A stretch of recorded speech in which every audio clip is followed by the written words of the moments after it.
You know, every time Starship fails, I have to make a video like this, and that means all the other videos where I could be talking about, oh, I don't know, the next Know Your Rocket, Athena.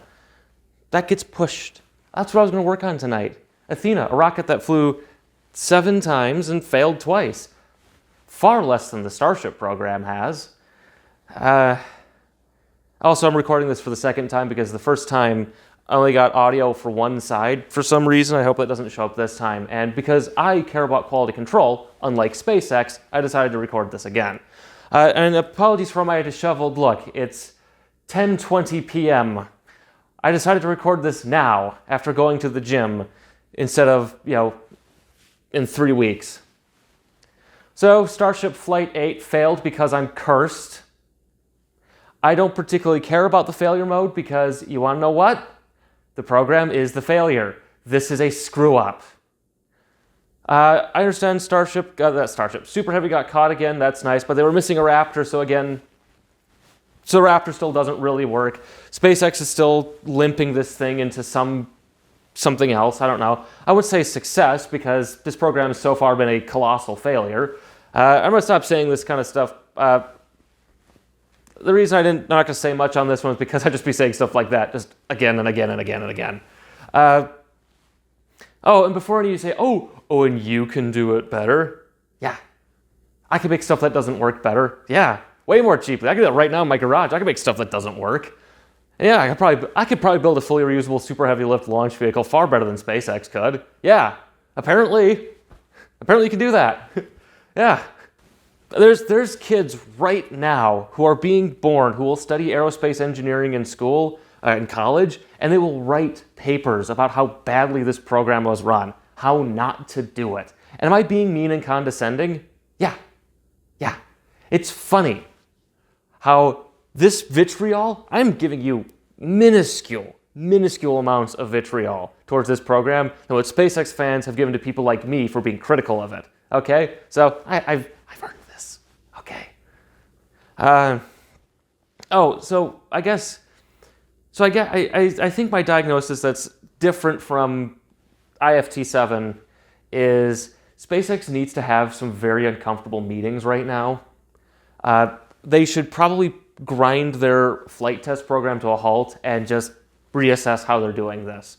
Like I said last time, this kind of failure just is not acceptable anymore. It's inexcusable. There's something wrong with this program to the point where they're still screwing up at this point. They need to stop what they're doing and just restructure everything. Is it going to hurt? Yes. Is it going to lower the cadence? Sure. But hey, again, cadence doesn't really matter if your thing doesn't work, right? Even if it means that Starship test flights happen once every 6 months until it's operational in a year, is it that bad if it actually works at the end of this? Really? If they restructure their program?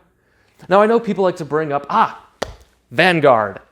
America's first orbital rocket. Yeah, of course it failed a lot. We had no idea how to go to orbit yet. It was the 1950s and 1960s. Okay? The only launch system, modern, American, that I can think of that has this failure rate is Astra, like I brought up last time. And that's because they couldn't have been bothered to finish rocket development. That's why they kept failing. As I said before, probably the same way, too. So SpaceX needs to have some very uncomfortable meetings as to why their program is consistently failing at this rate. Now, obviously, I'd bring up Artemis, HLS. Now, obviously, there's a whole Musk in the room, and the fact that he's heavily influenced the current presidential administration. That's the very, very nondescript way of describing something. Under normal circumstances, I would anticipate NASA, specifically Artemis, HLS people, will be having some very uncomfortable meetings coming up about where Starship is in its development cycle. Because again, Starship really hasn't been to orbit. I know it did the orbit raising maneuver, so it kinda, sorta is in sort of an orbit. It was above dirt, but it's also not really out of the atmosphere. I'm not calling it orbit because I'll say out of the atmosphere is orbital. Does that mean Yuri Gagarin? I don't know. And I would think that NASA's probably going to start rebaselining Artemis 3 to not be a landing because... What else? Also, if Starship was being developed by anybody else, the program would be done by now. It would have been canceled. Investors would have pulled out. I had some other things I wanted to say, but I just don't have much else to say. I'm not one of those people who's like, yeah, but they caught it on the tower. Isn't that wonderful? This is great. We're going to live on Mars. Oh, now I remember. Yeah, my favorite thing was someone was saying, SpaceX should abandon HLS. I mean, leave Moon to Blue Origin and those people. SpaceX should focus on Mars. I hate to be the one to tell you this, but any reasonable Mars architecture, even for month-long expeditions there, is going to be far more complicated than HLS. And if you're going to try to argue that it isn't, I advise you to learn about how space programs work and how spaceflight works. Okay, beyond simple delta V charts. There's a lot more complexity into Mars missions than Moon missions. You should understand this by now. And if you don't, this is your opportunity. Go learn about Mars missions. I had some other things to say. I had some mean things I thought of on the treadmill tonight, but I'm not going to say them. I'm trying to think if there's anything else I want to say, because again, I don't have this weird emotional attachment to Starship, because again, at this point, SpaceX will be lucky if this thing ever launches Starlinks to low Earth orbit. So, I know they lost a Falcon 9 first stage on landing of the 5th flight. The engine bay caught fire. That's an issue they should probably fix. They lost a second stage again. It's like, 3 now in less than a year? That's probably because of cadence. Oh, now remember, I will discuss this in my So You Still Want to Build a Low-Cost Launch Vehicle video on why did Falcon 9 succeed. I'll give you a hint. It's not because of iterative development. Yes, it's because it didn't do iterative development, okay?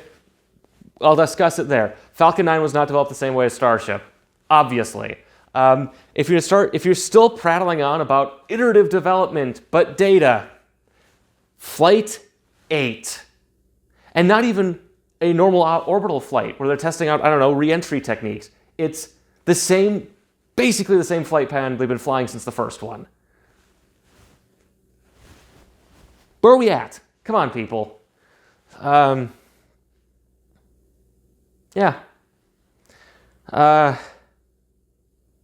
Just, again, fix your program, guys. I don't know what else to say. I know I sound mean. I know, Mr. Armchair Engineer. I'm an engineer. Again, I have a job and a degree in engineering. I'm actually a senior associate because I've been working for 5 years. Oh boy. Don't look for me, by the way. Don't stalk me. I think that is it. Yeah.